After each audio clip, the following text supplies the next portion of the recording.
السلام عليكم ورحمة الله وبركاته. أهلا بكم حبايبي متابعين الكرام من مصر وجامعة الدول العربية. دمتم ودامت أيامكم بكل الخير والحب والسعادة. بعد بسم الله والصلاة والسلام على رسول الله صلى الله عليه وعلى من والاه. معكم أخوكم أحمد الكومي، الأمل لتعليم صناعة المنظفات. احنا النهارده حبيبي هنعمل 30 لتر فلاش بطريقة سهلة جدا. فلاش أي حد عاوز يبدأ في موضوع المنظفات يبدأ بيه، هيلاقي الموضوع سهل جدا وبسيط. هو عبارة عن تخفيف حمض ال HCl.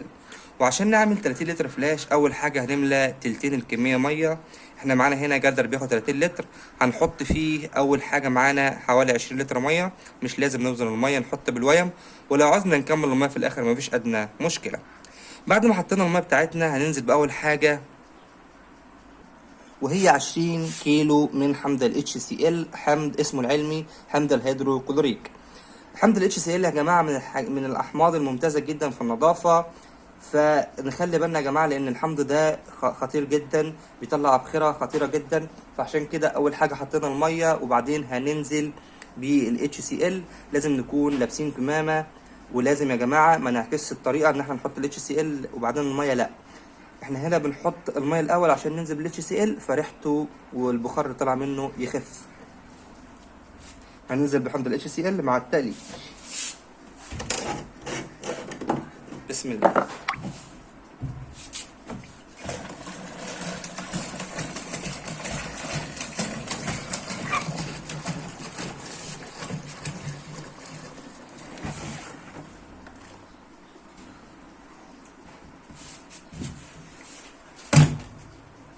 وبعد ما ننزلها يا جماعة بالحمض ال HCl هنقلبه كويس جدا.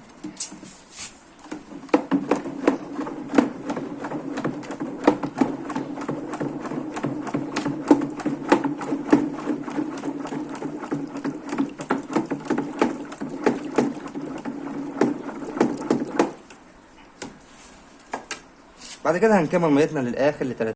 وبعد حبايبي ما كملنا ميتنا للآخر وادينا له المنتج تقليبة كويسة جدا، تعالوا نشوف الفلاش بتاعنا. بسم الله ما شاء الله، حاجة ممتازة، حاجة روعة وطريقة سهلة جدا. هو مجرد تخفيف حمض ال HCl.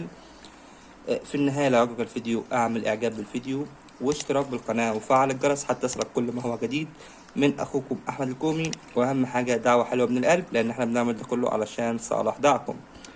وما تنسوش الدعاء لوالدي بالرحمة والمغفرة.